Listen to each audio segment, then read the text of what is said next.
पता नहीं कब तक इस खेत में फसल आएगी। जब भी फसल लगाता हूँ सूख ही जाती है। मुझे तो कुछ भी समझ में नहीं आ रहा। अरे अब वही खड़े मत रहिए और जाइए अपने पड़ोसी धनानंद से पता कीजिए कि पानी का कोई प्रबंध होता है क्या। जल्दी जाइए। अब वही हाथ पे हाथ रख के बैठ तो नहीं सकते ना, कुछ तो करना ही होगा। जल्दी जाइए। अरे ओ पड़ोसी घनानंद कहाँ पानी देने वाला।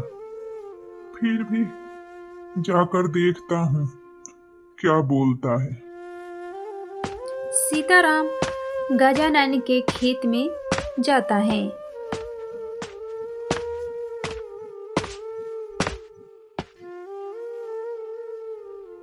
अरे गजानन, फसल को पानी दे रहे हो? हाँ, इस टाइम धूप ज्यादा निकल गई है ना, फसल को 2 बार पानी देना जरूरी है। तुम्हारी बात भी सही है। अच्छा है, तुम तो अपने फसल को 2 बार पानी दे रहे हो। मेरे पास तो 1 बार भी पानी देने के लिए नहीं है। अगर तुम अपने कुएं से पानी दे दो तो। अरे मैं कैसे दे सकता हूँ पानी? मैं तो खुद ही पानी का प्रबंध करने के लिए सोच रहा हूँ। सीताराम वापस अपने खेत में आता है। फिर अरे उसने पानी के लिए ना बोला जी। हमें तो लगता है कि अपने खेत में ही कुआं खोद लेने चाहिए। हमारे खेत में कुआं होगा तो पानी की कभी भी कमी नहीं होगी। हाँ, पर कुआं खोदने के लिए धन लगता है। उतना धन कहाँ है हमारे पास। हम तो जैसे तैसे 2 वक्त की रोटी खाते हैं। हाँ, पर कुछ ना कुछ तो करना ही पड़ेगा। एक काम कीजिए, आप साहूकार से मिलिए और उनसे कुछ कर्जा ले लीजिए। सीताराम साहूकार के पास आता है।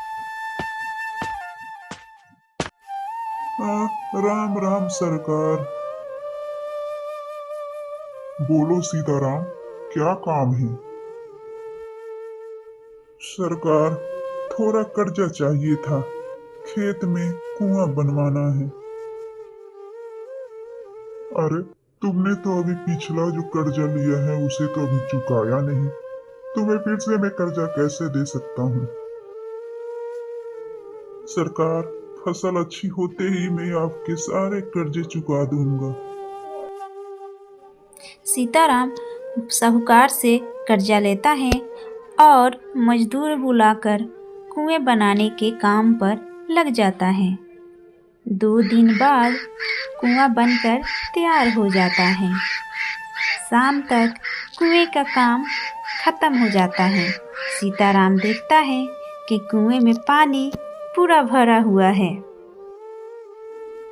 अरे वाह, ये कुआं तो पानी से पूरा भरा हुआ है। मैंने बोला था ना, अब देखिएगा हमारी फसल भी खूब लहराएगी। हाँ, अब घर चलो, कल सुबह पानी देने के लिए आते हैं। सीताराम और मीना दोनों घर जाते हैं। दोनों बहुत ज़्यादा खुश होते हैं और फिर दोनों सो जाते हैं। फिर अगली सुबह दोनों जल्दी उठकर खेतों में जाते हैं। जैसे ही दोनों खेतों में जाते हैं, कुएं को अपनी जगह पर न देखकर दोनों हैरान हो जाते हैं। अरे ये कुआं कहाँ गया? अरे हाँ, मैं भी तो वही सोच रही हूँ। कल यहाँ पे जो कुआं पानी से भरा हुआ था वो आज आखिर गया कहाँ? सीताराम और मीना दोनों सर पे हाथ रख के वहीं खेतों में बैठ जाते हैं। कुछ समय बाद सुनिए, आप महाराज से जाकर मिलिए। अरे महाराज के पास जाकर क्या करूंगा? महाराज को जाकर बताइए कि किसी ने हमारे कुएं की चोरी कर ली। चोरी? अरे लोग हंसेंगे मुझ पे, महाराज जी को भी विश्वास नहीं होगा। अब हमने इतनी मेहनत से कुआं बनवाया था, अब वो अपनी जगह पे नहीं है, इसका मतलब यही ना कि चोरी हुआ है। अरे एक कुएं की चोरी हुई है, महाराज कभी विश्वास नहीं करेंगे इस बात पे। वो सब मैं जानती हूँ, लेकिन इस समय हमारी सहायता सिर्फ महाराज ही कर सकते हैं। आप जल्दी जाइए। सीताराम मीरा के कहने पे महाराज के दरबार में जाता है। महाराज की जय हो, महाराज की जय हो। क्या समस्या है? महाराज, किसी ने हमारे कुएं की चोरी कर ली है। क्या बोल रहे हो तुम? चोरी हुआ है, वो भी कुएं की? ऐसे कैसे हो सकता है? महाराज, 2 दिन पहले मैंने कुआं बनवाया था, लेकिन अब वो अपनी जगह पे नहीं है। इसका मतलब कुएं की चोरी हुई है। ये क्या बोल रहे हो तुम? मुझे तो विश्वास ही नहीं हो रहा है। कोई कुआं अपनी जगह से कैसे लुप्त हो सकता है?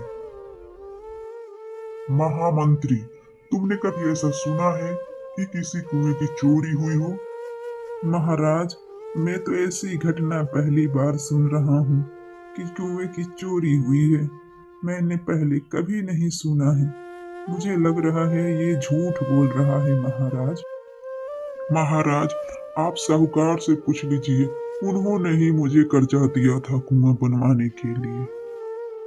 महाराज ने महामंत्री को आदेश दिया कि साहूकार को बुलाया जाए।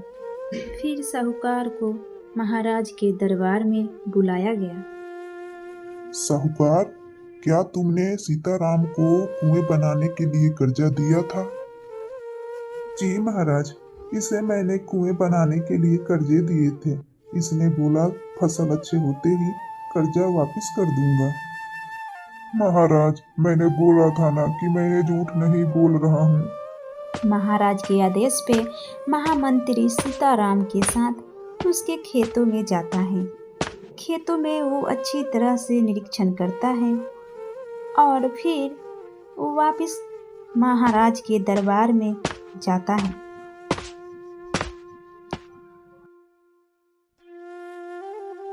महाराज, मुझे तो वहाँ ऐसा कोई भी सुराग नहीं मिला जिससे ये पुष्टि हो पाए कि वहाँ कुआं था। मुझे तो इस कुएं की तरह ये किसान भी विचित्र लग रहा है। इस पे ध्यान रखो महामंत्री। सीताराम और मीरा वहीं खेत में बैठे रहते हैं। अंधेरा हो जाता है। तभी अचानक उनके द्वारा बनाया हुआ कुआं वापस से प्रकट हो जाता है और कुएं से पानी गिरने लगता है। ये देखकर दोनों के पैरों तले जमीन खिसक जाता है। दोनों बिना कुछ सोचे ही फसल को पानी देने की कोशिश में कुएं में बाल्टी डालते हैं। सीताराम जैसे ही बाल्टी बाहर निकालता है, बाल्टी बिल्कुल खाली रहता है। तभी मीरा भी बोलती है कि रुकिए, मैं एक कोशिश करती हूँ। मीरा भी जब उसमें बाल्टी डालती है, अरे ये क्या हो रहा है? कुएं से पानी बाहर क्यों नहीं निकल रहा है? मुझे तो कुछ समझ में नहीं आ रहा। काफी रात हो गई है, अभी घर चलते हैं, कल सुबह आकर देखते हैं। अगली सुबह मीरा और सीताराम जल्दी से खेतों में आते हैं और खेतों में कुएं को न देखकर दोनों काफी डर जाते हैं। अजी, ये मुझे कुछ ठीक नहीं लग रहा है। हमें तो किसी बाबा से मिलना चाहिए। अगले दिन सीता और मीरा दोनों जंगल की ओर चल पड़ते हैं। जंगल में एक बहुत ही महान तांत्रिक बाबा रहते थे, जिन्हें भूत, भविष्य और वर्तमान के बारे में सब कुछ अच्छी तरह से पता था। वे उनके पास ही जाते हैं। साधु बाबा, हमारा रक्षण कीजिए। क्या हुआ पुत्र? बाबा, 2 दिन पहले हमने कुआं बनवाया था, अब वो अपनी जगह पे नहीं। हाँ बाबा, बहुत मेहनत से हमने वो कुआं बनवाया था, पर रात में वो कुआं वहीं रहता है, लेकिन सुबह जाते हैं तो वो अपनी जगह पे नहीं रहता है बाबा। बाबा, आपको तो तीनों लोगों का ज्ञान है, अब आप ही कुछ कर सकते हैं बाबा, हमारी मदद कीजिए बाबा। पुत्र, हमारे इस जीवन में जो भी अनुभव होता है उसकी क्रिया कहीं न कहीं हमारे पूर्व जन्म से जुड़ी हुई होती है। पुत्र, तुम्हारे साथ भी जो भी घटना घट रही है इसकी कड़ी तुम्हारे पूर्व जन्म से कहीं न कहीं जुड़ी हुई है। तुम पिछले जन्म में एक बहुत बड़े साहूकार थे और बहुत अमीर भी थे तुम। एक बार तुम्हारे गांव में अकाल सूखा पड़ा था। साहूकार जी, पूरे गांव में सूखा पड़ा हुआ है, घर में एक बूंद पानी नहीं है। अगर आप अपने कुएं से पानी दे देते तो। पूरे गांव में तुम्हें एक मेरा ही कुआं मिला है क्या, जो पानी लेने चली आई हो? जाओ बुढ़िया।